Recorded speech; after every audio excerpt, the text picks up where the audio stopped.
magandang hapon. Pinsan nga kayo ni Ate Risa dahil parehos kayong maganda. Sus, nambobola ka na naman, Bong, ha? Pinsan ko yan. Huwag mo yung binobola. Namula ang pisngi ni Bong sa sinabing yon ni Risa. Subalit tanging pag-ismid lang ang iginanti ni Joy sa sinabi ng binata. Hindi niya gusto ang kapreskuhan nito at waring nandidiri siya habang palihim nitong tinitingnan ang katawan ng binata na mayroon pang mga grasa. Oh, ayan, Joy. Malinis na ang kwarto mo. Ikaw nang bahala dito, ha? Sa gabi mag-lock ka na mabuti dahil mag-isa ka lang dito. Solo mo ang bahay na to. Pero bago ang lahat, pumunta na muna tayo sa restaurant at na makapagmerienda para maipakilala na rin kita sa mga kasamahan mo sa restaurant. Bong, sumama ka na sa amin at sumabay ka na magmerienda. Salamat po, ate. Tapos na po ako magmerienda. Kayo na lang po. Salamat, Insan, ha? Ang ganda naman itong binigay mo na matutuluyan ko. Lahat kayo libre dito para kahit paano makatipid kayo sa renta at pagkain. Sigurado makakaipon ako nito, Insan. Pagkatapos kumain at maipakilala sa kanyang mga makakasama, sabay nang pumasok sina Risa at Joy. Nasalubong nila sa daan si Domeng na parang namamalikmata nang makita nito si Risa at ang kasama nito. Ay, dumating ka na pala, Risa.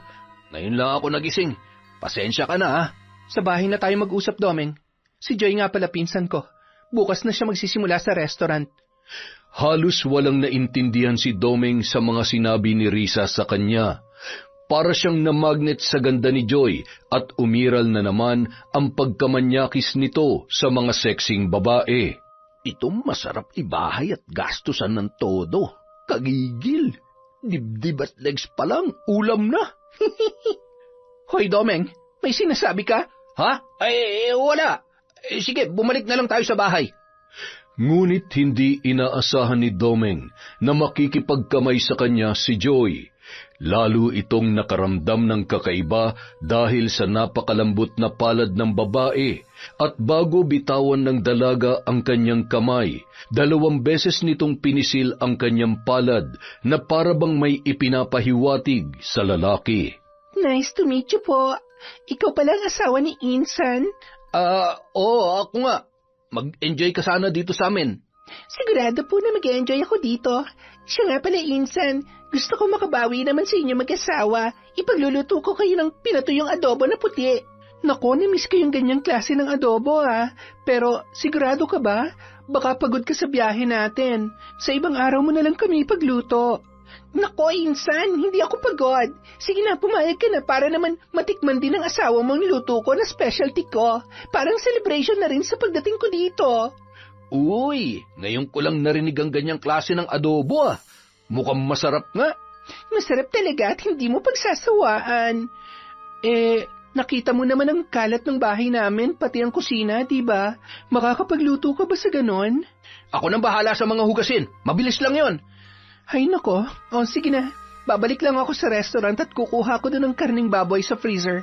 Sige, Insan. Habang hinihintay ko na makapaghugas si Insan Domeng, maliligo na muna ako. Sige na, isabay mo na siya, Domeng. Habang naglalakad ang dalawa, hindi maiwasang mapasulyap ni Domeng sa dibdib ni Joy na nakalitaw ang cleavage na parabang umaalon habang naglalakad. Sa daan ng tingin, Insan, huwag sa dibdib ko. Hindi naman ako nakatingin na. Pwede namang tingnan, libre lang. Pero kung gusto mo makuha, pwede rin naman. Pero may presyo yon. Dahil sa narinig, tuluyan na nag-init ang katawan ni Domeng. Para sa kanya ay palay na ang lumalapit sa manok at gusto niya na yung tukain sa lalong madaling panahon. Magkano naman kung sakali? 50,000, pero isang beses lang yon.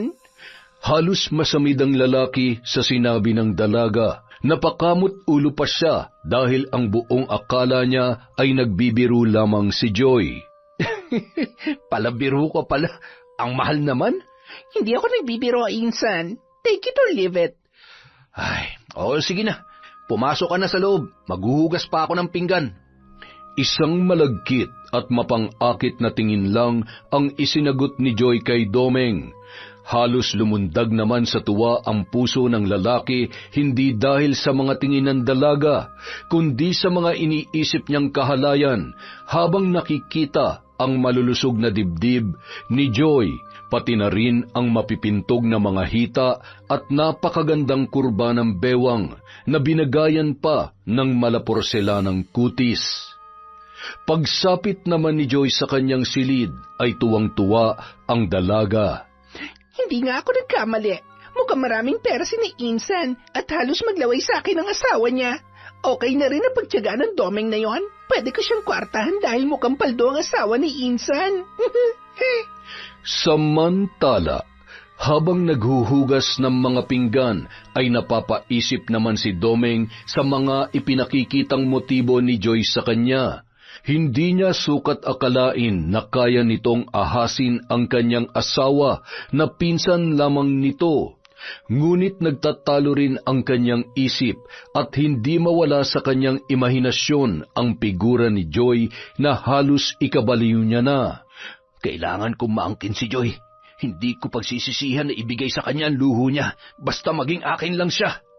Naging masaya ang hapunan ng tatlo, lalo na si Domeng na panay ang palihim na sulyap kay Joy habang sila ay kumakain. Nako, Joy, ang sarap mo pala talaga magluto ng adobo sa puti, ha? Pwede rin pala kita maging cook kung sakali. Ay, nako, minsan lang ako magluto, Insan. Alam mo naman, nakakasira ng kutis kapag lagi ka nakatapat sa mainit na apoy. Doon na lang ako sa kaha dahil gamay ko na ang ganoong trabaho. Oo nga naman, Risa. Mas magandang doon na lang siya sa kaha dahil maganda ang pinsan mo. Dagdag pang akit sa mga customer natin yan. Ay, nako, bolero pala tong asawa mo, Insan. Mahirap yan, baka marami ang chicks. Wala nang papatol dyan. Tingnan mo nga ang tiyan yan, parang buntis sa kakalaklak ng alak. Buti nga, alak lang ang inaatupag ko hindi ibang babae. At tupagin mo ang pagtulong sa restaurant para naman may pakinabang ka. Tila napahiya na naman si Domeng sa sinabing yon ng kanyang asawa. Ayaw niyang malaman ni Joy na wala siyang pera at umaasa lamang kay Risa. Tumutulong naman ako Siyempre, paminsan-minsan gusto ko rin naman na maglibang. Oo nga naman, Insan. Huwag pa na trabaho.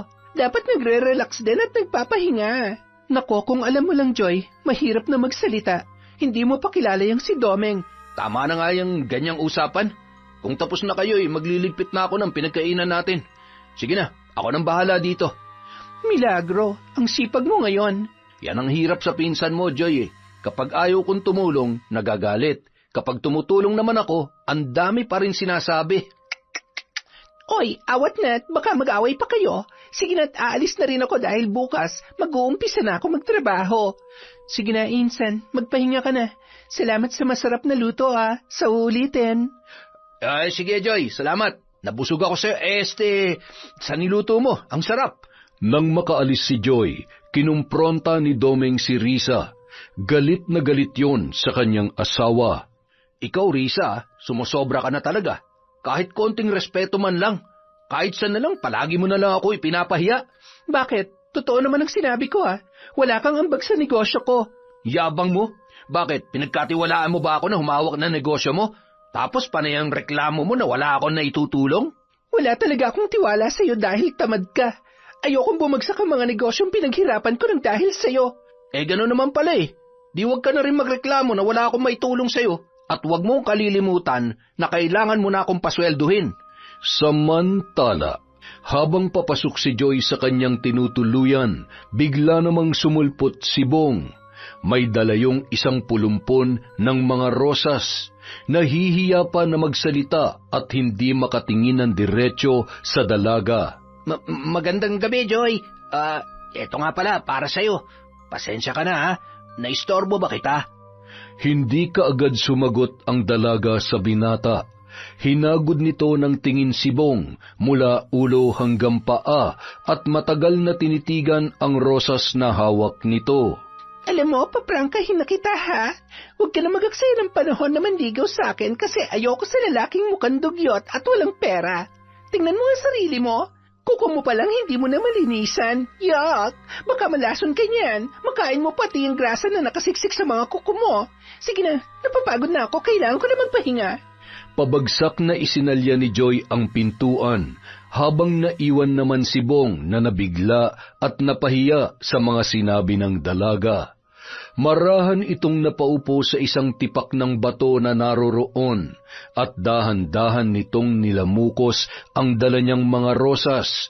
Masakit para sa kanya ang unang pagkabigo dahil gustong-gusto niya si Joy at ito ang unang babae na nagpatibok ng kanyang puso.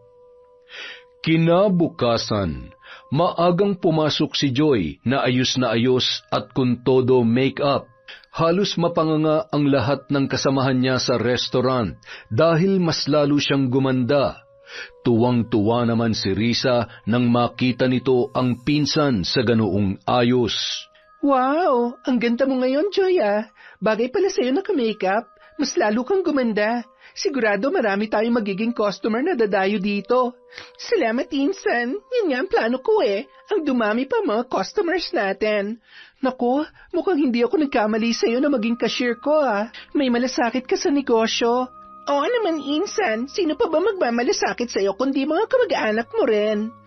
May iba kasi tayong mga kamag-anak na walang malasakit, Joy. Ako pang sinasabihan na madamot daw. Hindi ako nagdadamot, pero hindi rin naman pwedeng hingi na lang sila ng hingi. Dapat magbanat din sila ng buto, di ba? Oo nga, balitang-balita sa probinsya natin na hindi ka na raw malapitan simula nang umasenso ka. Pero hindi ako naniniwala sa mga kwento nila dahil hindi ko naman alam kung totoo bang sinasabi nila o hindi. Buti naman at nagtiwala ka sa akin. O siya, aalis na muna ako at may mga sisingilin pa ako sa patahian. Good luck sa unang araw mo dito, Insan. Sige, Insan, mag-iingat ka sa lakad mo. Nang makaalis si Risa, bigla namang dumating si Domeng sa restaurant at pasimpleng lumapit kay Joy. Lalo itong nanggigil nang makita ang dalaga na mas lalo pang gumanda. Grabe, ang ganda mo naman ngayon, Joy. Salamat. Ano? Nakapagdesisyon ka na ba? Wala bang tawad yung 50,000? Kung ano yung sinabi ko, hindi na mababago yon. Hindi naman kita pinipilit, Domeng. Baka may makita pa ako dito na kaya magbigay ng ganong halaga. Ang gusto ko kasi sa lalaki, yung kaya mga luho ko dahil sulit na sulit naman siya sa katawan ko.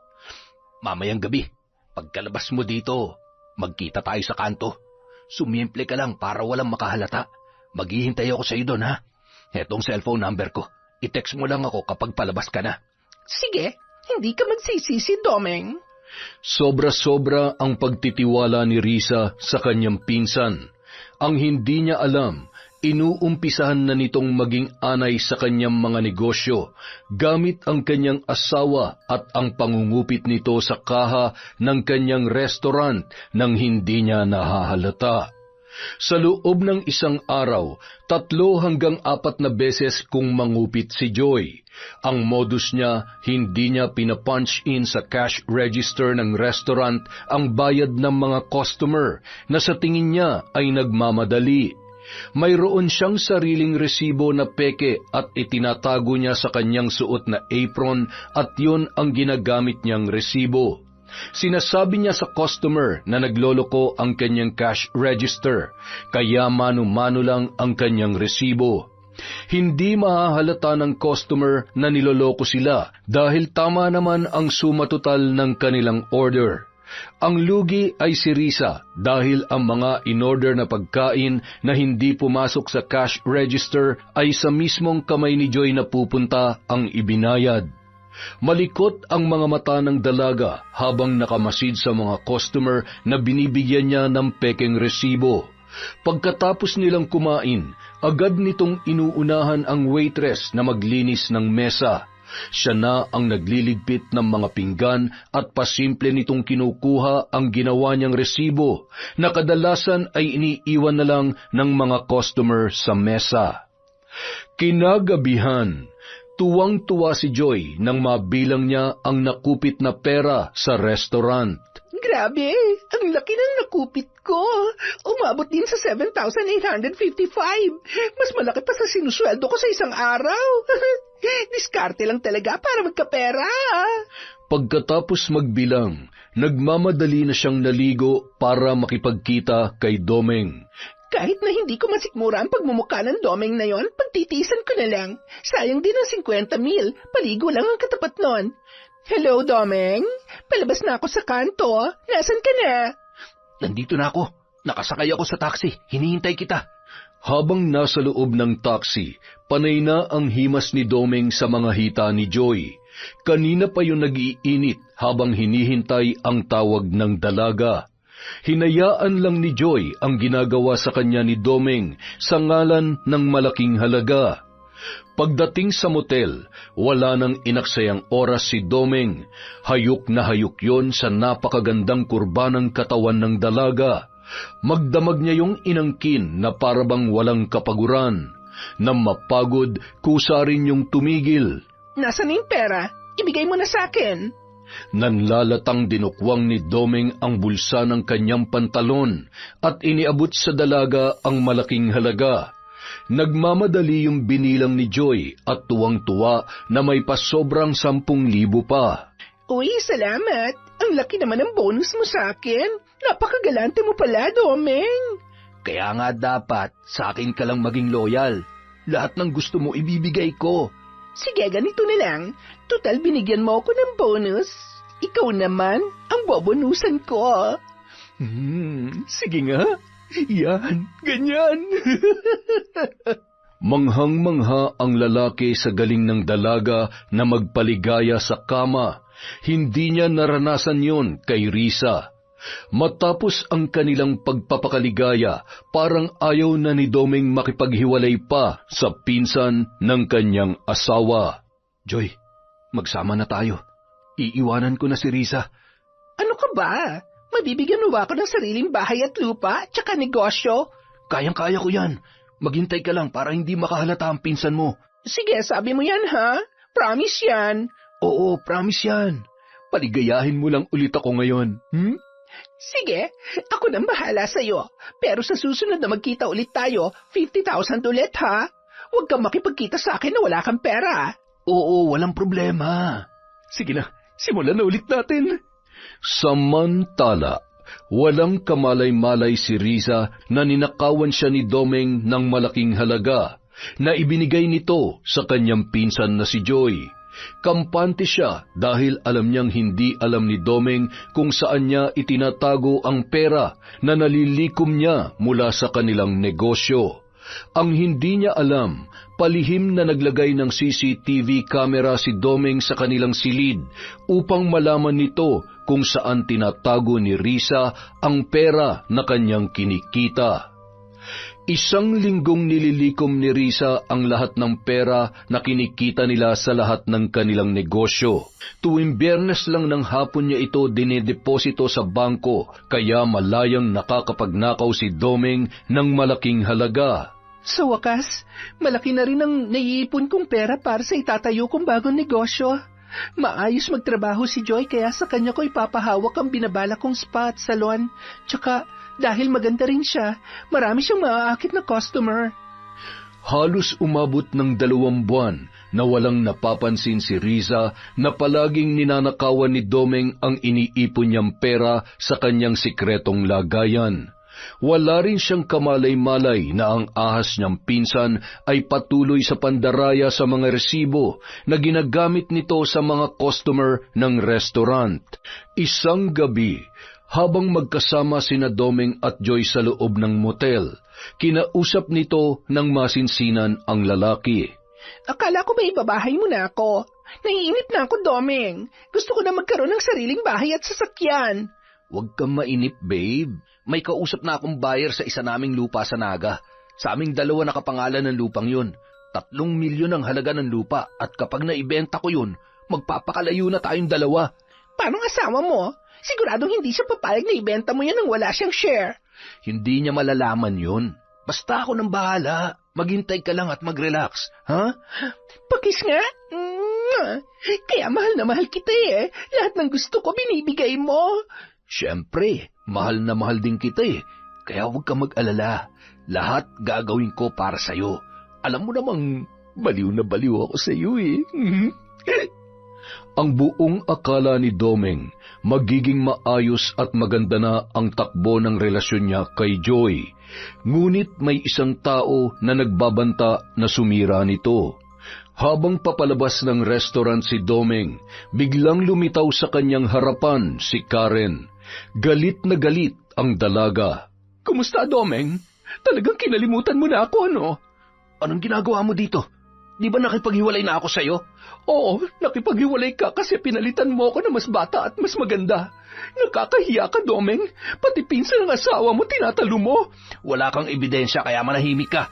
Mahilig ka talagang pumatol sa mga chismis. Ang mga litrato sa cellphone na to ang ebidensya ko, Domeng. Kaya matatapos na ngayon ang maliligayang araw niyo ng kabit mo. Parang binuhusan ng malamig na tubig ang lalaki nang ipakita ni Karen ang mga kuha nitong litrato na magkasama silang dalawa ni Joy na papasok at palabas ng motel. Nagtangka pa siyang agawin ang cellphone ni Karen, ngunit mabilis itong naitago ng dalaga sa kanyang likuran. Sige, subukan mong kunin to. Mag-ieskandalo ako dito sa harap ng restaurant.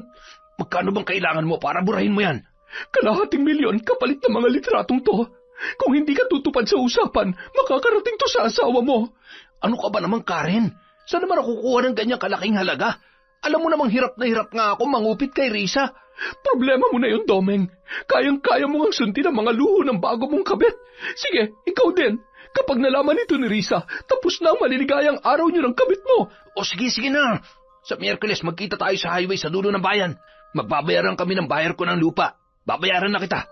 Pero dapat kaliwaan yun, ha? Ibigay mo sa akin ang cellphone mo kasama ang SIM card. Ako mismo magde-delete ng mga litrato. Sige, usapang matino yan, ha? Oo na. Ite-text na lang kita kapag nakuha ko na yung pera. Umalis ka na dito at baka may makakita pa sa'yo. Pagsapit ng araw ng Miyerkules, nakuha na ni Domeng ang perang kabayaran sa ibinenta niyang lupa. Kaya nakipagkita na rin siya kay Karen. Dala niya ang close van na ginagamit ni Risa sa tuwing nagde-deliver ng mga tela sa kanilang patahian. Akala ko hindi ka natutupad sa usapan natin eh. Akin na muna yung cellphone mo. Ipakita mo rin sa akin yung SIM card. Ipakita mo muna ang pera. Baka naman kasi wala ka naman dalang pera. Nagdadabog na kinuha ni Domeng ang isang traveling bag at inilabas niya ang bungkos ng pera.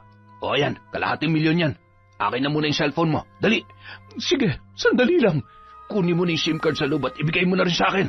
Habang abala si Karen sa pagtatanggal ng SIM card, biglang tinakpan ni Domeng ng panyo na mayroong pampatulog ang ilong ni Karen.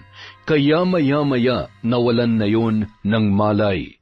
Dali-daling pinaandar ni Domeng ang dala niyang sasakyan at nagpunta sa isang lugar na walang tao at magubat. Ay, ang bigat ng babaeng to ah. Hindi ko mabuhat. Taba-taba na kasi, takaw-takaw eh. Pilit na idinala ni Domeng si Karen sa loob ng masukal na kakahuyan.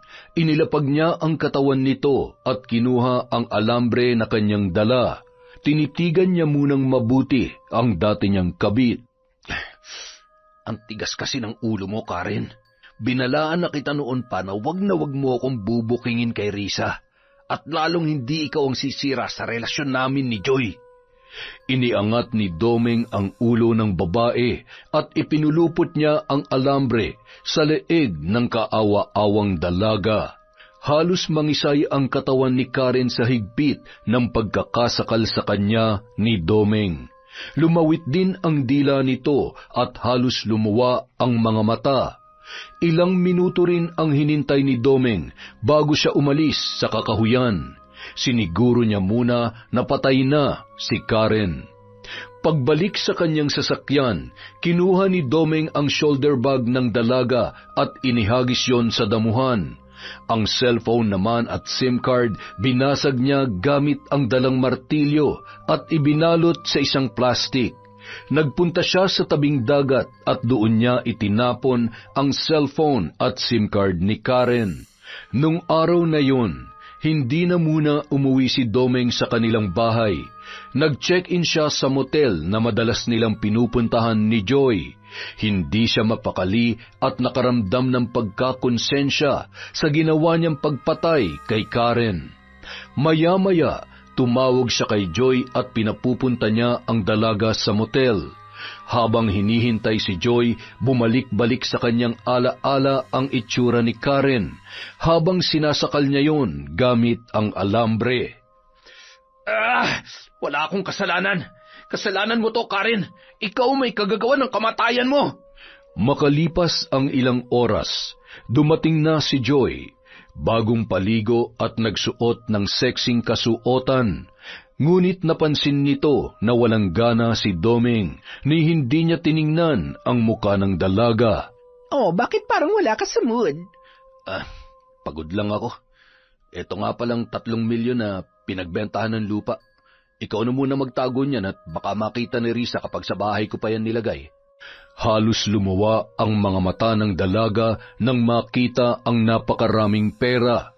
Nanginginig niya pa yung hinawakan at pinaghahalikan. Totoo nga. Naku, ngayon ko lang napatunayan na mahal mo nga ako, Domeng. Kailan tayo aalis? Dapat sa lalong madaling panahon dahil baka malaman ni Risa na binenta ko yung lupa nang hindi nagpapaalam sa kanya. Ikaw, kailan mo babalak kumalis tayo? At saan lugar na pala tayo magtatago? Ang gusto ko sa Maynila na tayo mag-umpisa ng bagong pamilya para hindi na nila tayo mahanap pa. Sige, ikaw ang bahala. Kailan tayo luluwas na Maynila? Sa darating na linggo. Kaya mag-umpisa ka na mag-empake ng mga gamit mo. Sige, pero sa ngayon, paliligayahin muna kita. Maraming salamat sa napakalaking pera na ibinigay mo, babe. Mahal na mahal kita, Joy. Ako rin, mahal na mahal kita, Domeng. Kinabukasan, maaga pa lang inabangan na ni Joy si Risa na galing pa sa pamimili ng mga lulutuin sa restaurant. Kasama nito si Bong na hindi makatingin ng diretsyo sa dalaga. Oh, bakit Insan? May nangyari ba? Kasi Insan may emergency sa probinsya. Pinauuwi nila ako ngayon din. Ha? Anong emergency daw? Ano nangyari?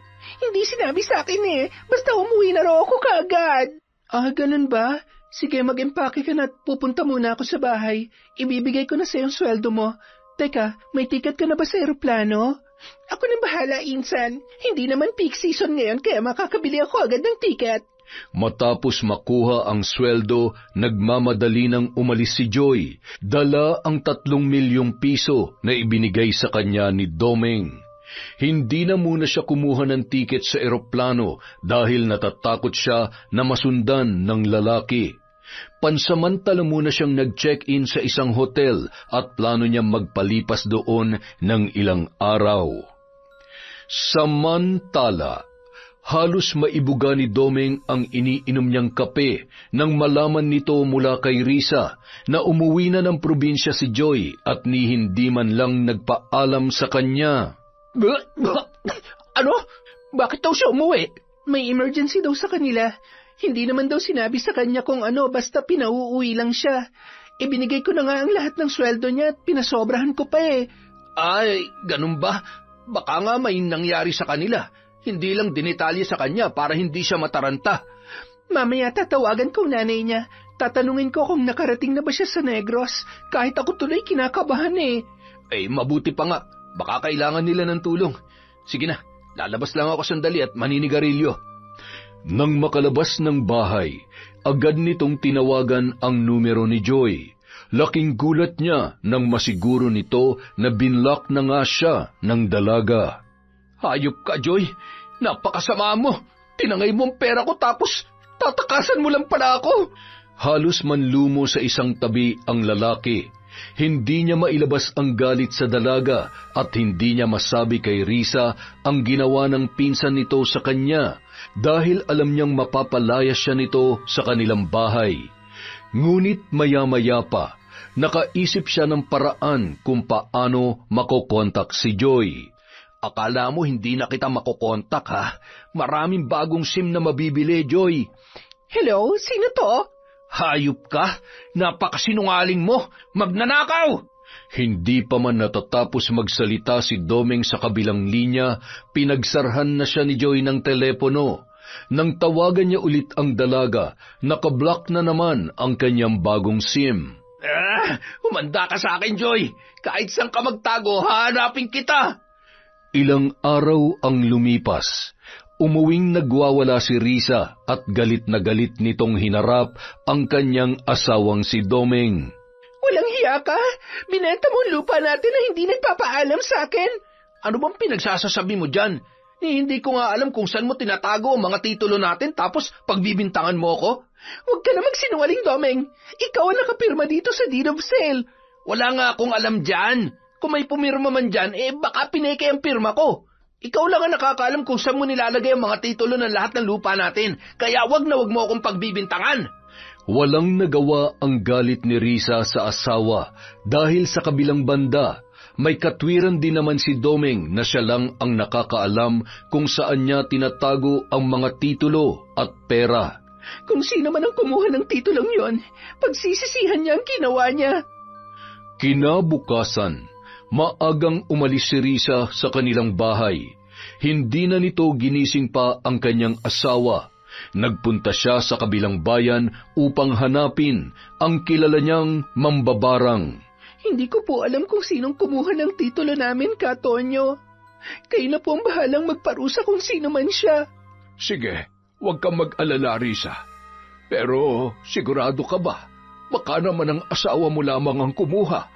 Hindi nga raw po siya. Kinumpronta ko na siya at baka nga totoo yung sinasabi niya sa akin. Dahil ako lang ang nakakaalam kung saan nakatago ang mga titulo at pera namin. Ay siya, sige. Umuwi ka na at mag-iingat ka. Salamat po, Ka Tonyo. Aalis na po ako. Samantala, nakakuha na ng tiket si Joy, ngunit hindi sa Negros ang kanyang destinasyon, kundi sa Davao kung saan plano niyang magtago. Doon niya na gustong magbagong buhay. Bakit parang araw-araw dumarami ang tumutubong butlig sa katawan ko? Hindi na ito maganda. Sobrang makati na siya at napakainit ang pakiramdam ko. Kailangan ko na magpatingin sa doktor. Pagdating sa doktor, mga pamahid sa balat at gamot lang sa pangangati ang nireseta sa kanya. Ngunit hindi nun naibsan ang pangangati at mas lalo pang lumaki ang mga butlig at halos sabay-sabay yung nagsiputukan. Dok, tulungan niyo naman ako. Parang mas lalo pang lumala ang butlig ko sa katawan at lumalaki pa.